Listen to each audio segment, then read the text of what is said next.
Estão nos acompanhando, que possa ser um momento de reflexão, de oração, meditação, nessa palavra que nós temos diante de nós. Amém. O texto que está diante de nós e que vamos meditar nas próximas semanas é de uma pequena carta de alguém muito preocupado com a fé dos seus filhos. Até chega um momento na carta, diz vários momentos, diz filhinhos. Alguém muito preocupado com cada um de nós, com a igreja de Jesus. E é uma carta que ela não é linear, que ela desenvolve um conteúdo, mas é uma carta que cíclica. Assim como são nossos relacionamentos, né? São cíclicos. Eu não desenvolvo algo e depois eu não preciso mais tocar no assunto porque eu posso seguir em frente. A nossa vida ela é cíclica também. Então, aqui a gente vai perceber o evangelista João, o apóstolo João, tocar sobre assuntos como o amor de uns para com os outros. O que significa viver na luz de Jesus, viver uma vida correta diante dos olhos do Senhor. E hoje, o que nós temos diante de nós para meditar é justamente uma relação de filiação. Filiação. Sermos nascidos do Pai, sermos nascidos de Deus, sermos filhos dele.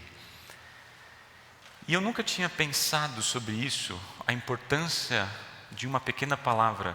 Na verdade, talvez a gente de alguma forma sempre pensou, mas nunca entendeu muito bem, até você ouvir pela primeira vez. Não faz muito tempo que eu ouvi o meu filho dizer pai. Muitos de vocês já são pais por mais tempo, né? Eu nunca consegui entender a força dessa palavra, essa simples palavra pai.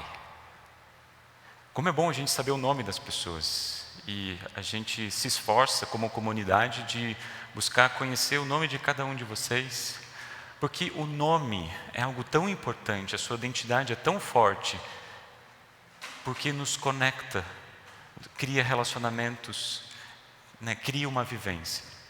Mas agora pense, a gente criar um relacionamento e de repente os nossos filhos nos chamam somente pelo nome.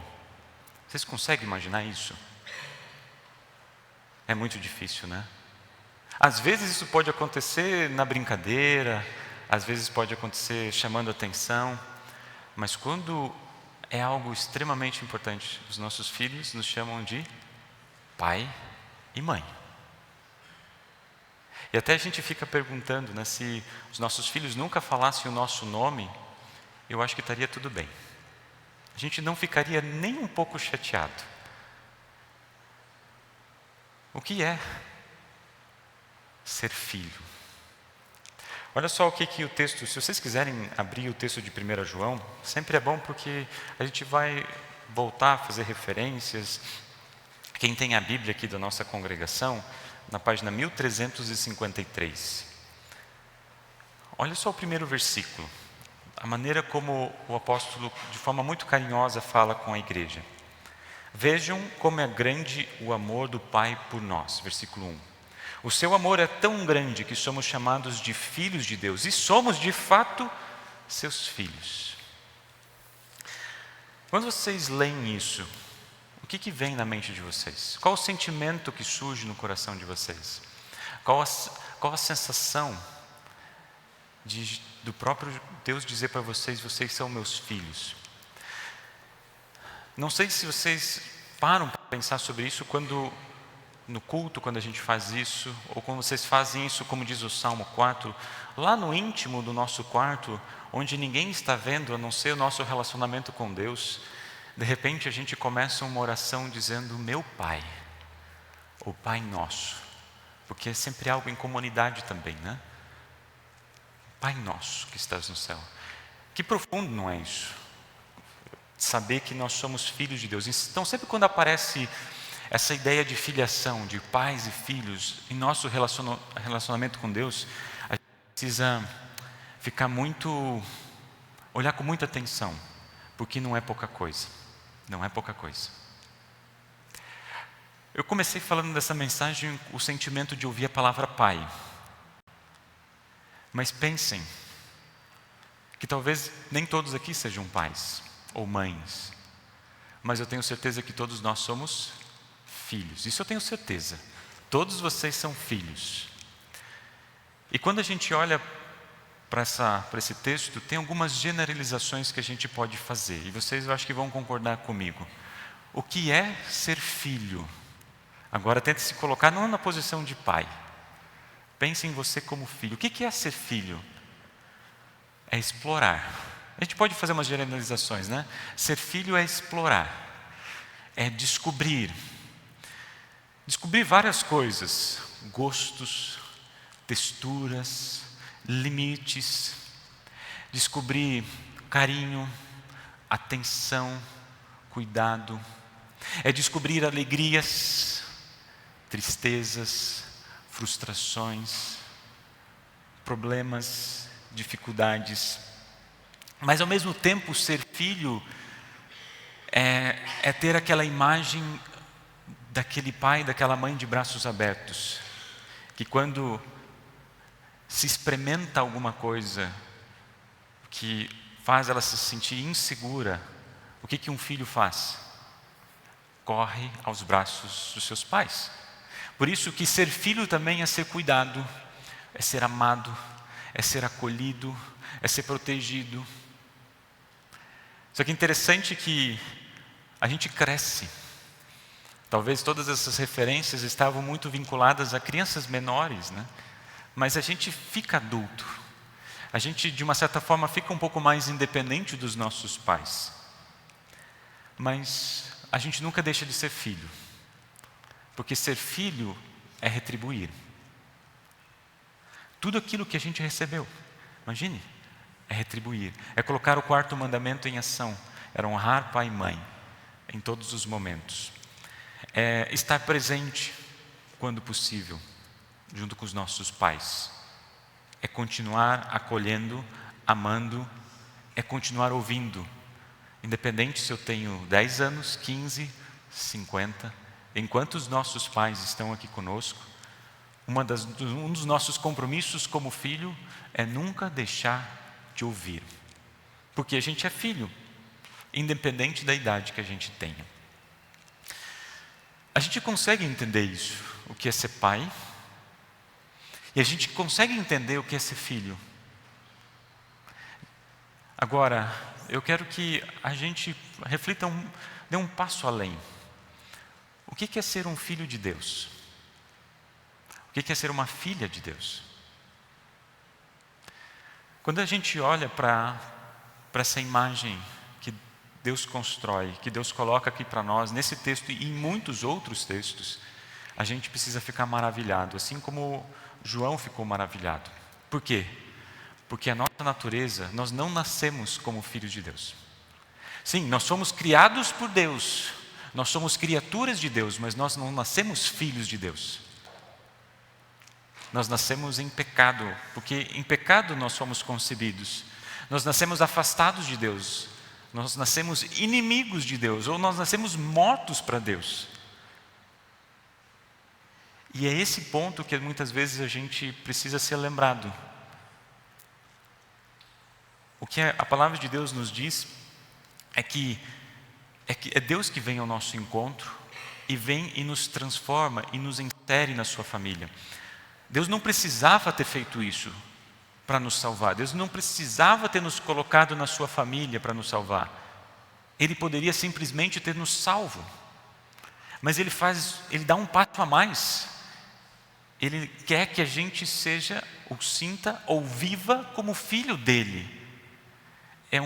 É algo mais profundo do que simplesmente dizer: seus pecados estão perdoados e agora vivam a sua vida de uma forma correta. Não, Ele não simplesmente nos salva, mas Ele nos insere dentro da sua família, da família de Deus.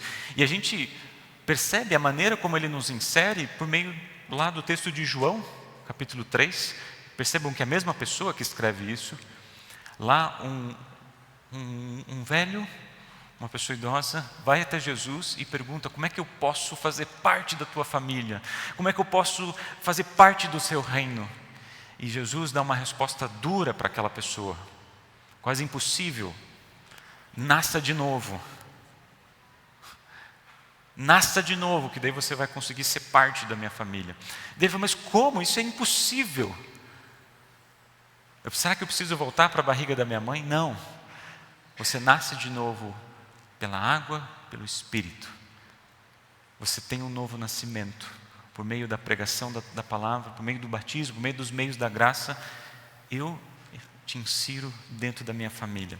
Ou seja, assim como um filho não manda uma cartinha para o papai e para a mamãe dizendo assim, em abril eu quero nascer. Um filho não tem voz nenhuma no nascimento, simplesmente ele nasce. Da mesma forma, nós não temos nenhuma, a gente não manda nenhuma cartinha para Deus, ó Deus, eu quero nascer. Deus nos gera, Deus nos dá um novo nascimento, pela sua palavra, pela sua graça, pelo seu amor. E além de nós não fazermos nada para merecermos esse nascimento, tem um outro detalhe que é muito importante. Nós somos iguais. Não há alguém maior ou menor, um filho perfeito e um filho imperfeito, um filho que alguém gosta mais, Deus gosta mais, e um filho que Deus gosta menos. Os discípulos tentaram fazer isso. Olha, Jesus, quando você subir ao céu, um fica no lado direito, outro no lado esquerdo. Deus falou, não é assim. Eu vejo que tem muitos pais aqui com 2 filhos. E ontem eu estava conversando sobre isso, como os filhos são diferentes um do outro. Ele falou assim, era um pastor falando comigo, ele falou, mas eu ensinei a mesma coisa. A gente fez a mesma coisa, mas um é totalmente diferente do outro. Eu falei assim, isso é graça de Deus, só pode ser. Porque se a gente fizer a mesma coisa para um e para outro, a gente vai estar sendo injusto. Porque um é diferente do outro, a identidade é diferente do outro, seus pensamentos são diferentes do outro. Cada um é moldado de forma diferente. Deus nos ama igual, mas diferente. Acho que a gente consegue entender isso, né? Sempre quando a gente pergunta para nossa mãe, qual é o filho preferido? Ela sempre vai dizer, não tem, eu amo todos igual. Mas esse amor se manifesta de formas diferentes na vida de cada um de nós. Deus nos ama igual. Ou seja, não há ninguém maior ou menor, mas Ele nos ama de forma diferente. Então, o primeiro aspecto do que é ser filho de Deus é saber, olha, eu não fiz nada para merecer esse nascimento. Na verdade, Ele me trouxe para a sua família sem eu ter feito nada. Só que quando eu tomo consciência disso, que eu sou filho de Deus, quando eu olho para quem eu sou, eu acabo dizendo, eu não sou merecedor disso. Essa é a nossa primeira reação. Eu não sou merecedor desse amor. Porque quando eu olho para trás no relacionamento que eu tive, que eu tenho com os meus pais, eu digo assim, eu deixei meus pais muito tristes em muitas situações. Com coisas que eu fiz, coisas que eu deixei de fazer, coisas que eu sabia que era importante para eles, mas mesmo assim eu acabei não fazendo. Quantas vezes a gente não trouxe tristeza para as pessoas que a gente mais ama? E parece que isso acaba sendo uma realidade que a gente às vezes não se dá conta. A gente faz as pessoas que a gente mais ama, a gente machuca as pessoas que a gente mais ama. Não só na nossa relação de pais e filhos, mas pense na nossa relação de irmãos. Pense na nossa relação de marido e mulher. A pessoa que a gente mais ama, a pessoa que a gente colocou do nosso lado, muitas vezes é a pessoa que a gente mais machuca. Não é mais ou menos assim? Quando a gente olha para trás e assim, eu não mereço o teu amor, ó Senhor, porque eu sou um filho imperfeito. E mesmo assim, quando olhando se a gente faz isso para as pessoas que a gente mais ama, nesta vida no sentido horizontal, vocês acham que a gente não machuca Deus Pai com nossos pensamentos, com as nossas palavras e com nossas ações? Certamente que sim. E é por isso que o evangelista João, ele diz aqui algo que para mim é muito significativo. Ele fala assim, se dissermos que não temos pecado, estamos mentindo para Deus. Em outras palavras, a gente pode parafrasear dizendo assim, se dissermos que a gente não tem feito a vontade do Senhor, se dissermos que a gente não tem machucado, entristecido a Deus pela nossa forma de viver, nós somos mentirosos. Porque não há verdade em nós. Porque sim, nós machucamos a Deus em palavras e ações. Nós ferimos a vontade dele em palavras e ações, constantemente, diariamente. Não somos filhos perfeitos. Mas mesmo assim, no nosso relacionamento com os nossos filhos e nossos pais, a gente sabe que nós não somos filhos perfeitos. Mas eu posso perguntar para qualquer mãe que está aqui, se um filho vier pedindo ajuda, mesmo o filho tendo feito uma barbaridade, você acha que a mãe não vai estender a mão e falar assim, vem cá meu filho, e não vai abraçar? Não vai acolher? Não vai amar? Não estou falando relativizar o pecado ou a situação, mas não vai acolher e amar? Vai. E daí eu me lembro de um texto que o próprio profeta Isaías diz: será que uma mãe pode esquecer do seu bebê? Será que pode deixar de amar seu próprio filho? A nossa primeira resposta diria assim: difícil. Pode acontecer, mas difícil. Pode acontecer porque nós somos pecadores. Mas olha só o que Deus diz: mesmo que isso acontecesse, porque Ele abre essa possibilidade, eu nunca esqueceria de vocês. Eu nunca esqueceria de vocês. Mesmo sendo nós filhos imperfeitos, machucando a Deus em palavras e ações, Ele diz: eu nunca esqueço de vocês. E isso vem o terceiro ponto desse versículo, do capítulo 1, ele vai dizer o seguinte: mesmo nós sendo filhos imperfeitos, mesmo agindo contra a vontade do Pai, mesmo causando tristeza ao seu coração, vejam como é grande o amor do Pai por cada um de nós. Vejam como é grande o amor de Deus Pai por nós. O amor de Deus Pai não diminui por nos conhecer. O amor do Pai nos intensifica ao nos acolher. E esse versículo 1, depois de dizer isso, ele fala assim: é por isso que o mundo não nos conhece, porque não conhece a Deus. O mundo não conhece essa filiação, porque não conhece a Deus. E o resultado disso, de não conhecer essa filiação por não conhecer a Deus, vai gerar sofrimento. Às vezes eu tenho a impressão, nós temos a impressão, vamos nos colocar juntos aqui, nós temos a impressão de que o fato de nós sermos filhos de Deus e Deus ser o nosso Pai, significa que a gente vai ser protegido contra as tentações e dificuldades da vida. Que eu não vou sofrer, que eu não vou passar por aflições, que eu não vou ter dificuldades na minha família, que eu não vou ter dificuldades no meu trabalho, que eu não vou ter dificuldades no dia a dia da sociedade. Não, porque eu sou filho de Deus. Deus, Ele vai me proteger, Ele vai me amparar, Ele vai colocar barreiras para que nada de mal aconteça na minha vida. E às vezes esse desejo que os pais querem ter com os filhos também. Eu sei porque eu sinto isso, vocês sabem muito mais. A gente não quer ver nossos filhos sofrerem. A gente não quer ver os nossos filhos tropeçarem, a gente não quer ver os nossos filhos passando dificuldades, a gente não quer. E Deus também não quer. Mas nós vivemos num mundo que não conhece a Deus.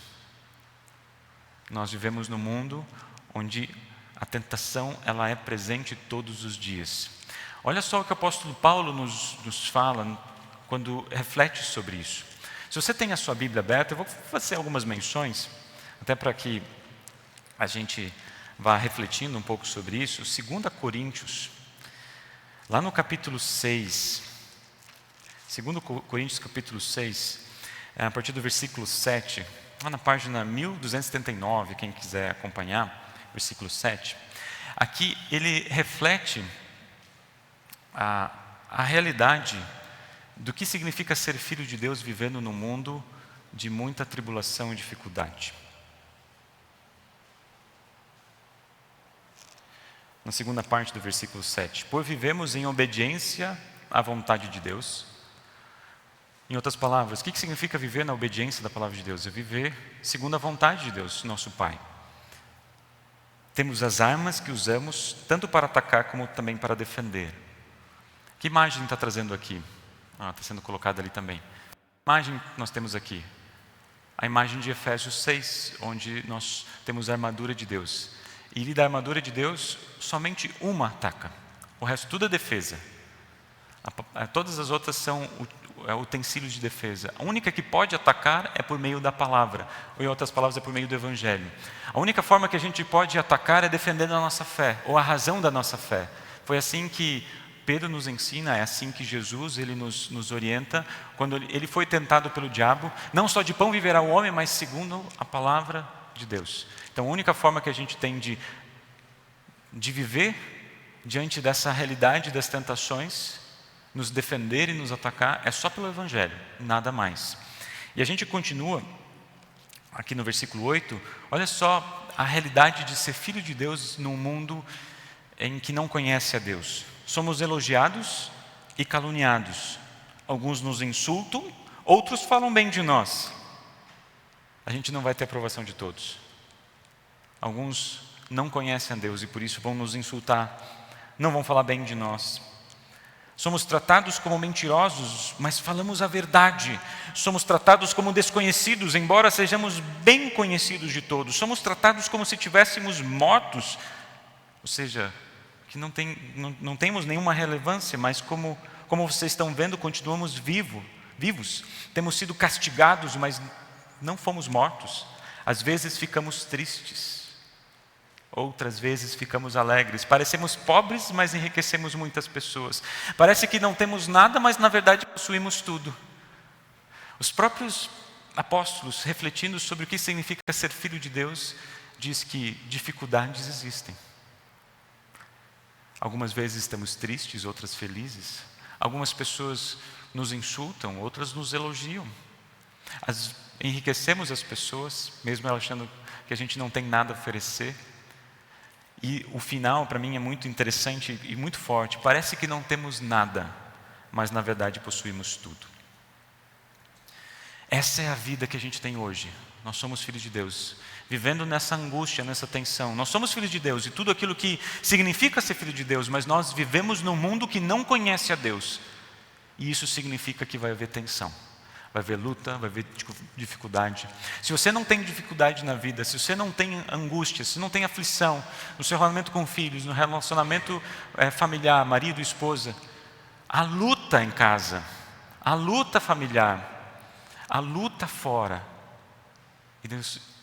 Nessa palavra fala assim, não nos deixamos levar por isso, porque nós somos filhos de Deus. Mas João, nessa tensão que a gente vive aqui, não faz a gente somente olhar para o hoje, mas ele foca o nosso olhar para a eternidade. Porque se a gente fica somente no hoje, a gente pode perder aquilo que Deus nos promete. E às vezes a gente deixa aquilo que é o mais precioso que Deus nos deu de lado. Porque a gente parece que não tem nada, mas na verdade a gente tem tudo. Então ele faz assim, olha, para vocês não perderem essa esperança que Deus deu para vocês, mesmo no sofrimento, olha para aquilo que Deus tem preparado para vocês. Versículo 2, lá de 1 João. Capítulo 3, versículo 2. Meus amigos, agora nós somos filhos de Deus. Ele repete isso, presente, nós somos. Mas ainda não sabemos o que vamos ser. Nós somos filhos de Deus, mas não sabemos o que vamos ser. Quando? Na eternidade. E isso é uma imagem que para mim chama muita atenção. Nós não sabemos como vamos ser. Vocês sabem que quando a gente olha, especialmente no Novo Testamento que fala sobre o novo céu e a nova terra, não nos é dito exatamente, olha, vocês vão ser assim, vai acontecer isso ou aquilo. Normalmente é uma linguagem do não. Porque no novo céu e nova terra não vai haver tristeza. No novo céu e nova terra não vai haver morte. No novo céu e nova terra não vai haver o quê? Angústia, sofrimento, dor, separação. Nada disso vai ter. Lá no novo céu e nova terra não vai ter isso. Em um outro momento, a passagem, o apóstolo Paulo vai dizer, nem olhos viram, nem ouvidos ouviram, ninguém nunca sentiu o que Deus tem preparado para aqueles que o creem. Nós não sabemos o que é viver sem pecado, ou sem pecar, ou sem machucar, ou sem agredir em palavras e ações. A gente não sabe viver assim. A gente não sabe. Mas um dia nós saberemos. Um dia nós saberemos. E olha só como ele continua. Quando Cristo aparecer, porém sabemos isto, quando Cristo aparecer, ficaremos parecidos com Ele e o veremos como Ele realmente é. Um dia, nós seremos parecidos com Jesus, porque o veremos face a face. Isso me fez lembrar de um texto do apóstolo Paulo que diz, quando ele olha para essa realidade futura, ele diz assim, o que nós vemos agora é como uma imagem imperfeita num espelho embaçado. Já ouviram essa imagem, essa expressão? O que vemos agora, porque nós somos pecadores, é como se a gente estivesse vendo essa nova realidade como uma imagem imperfeita num espelho embaçado. Mas depois veremos face a face. Hoje a gente não consegue perceber essa realidade que Deus tem prometido, é impossível para nós. Mas depois a gente vai ver Jesus face a face. Hoje ele diz assim, agora o meu conhecimento é imperfeito. Ou seja, a gente pode se desdobrar, buscar, tentar conhecer Deus de todas as maneiras, de tentar evitar o pecado de todas as formas. Mas o nosso pecado, nossas vidas e o nosso conhecimento eles são limitados. Porém, depois conhecerei a Deus perfeitamente, assim como sou conhecido por Ele. Eu não consigo ser perfeito em relação a Deus, mas Deus é perfeito em relação a mim. Eu não consigo conhecer perfeitamente a Deus, mas Deus conhece perfeitamente a mim. E aí vem um outro detalhe que para mim me assusta, o fato dele me chamar de filho. Ele me conhece, Ele conhece você, Ele sabe aquilo que tu pensa, Ele sabe aquilo que tu faz, Ele sabe os seus desejos, Ele conhece o mais profundo do nosso coração. A gente não precisa mentir para Deus, a gente não precisa enganar as pessoas, dizendo uma aparência cristã, porque Deus nos conhece.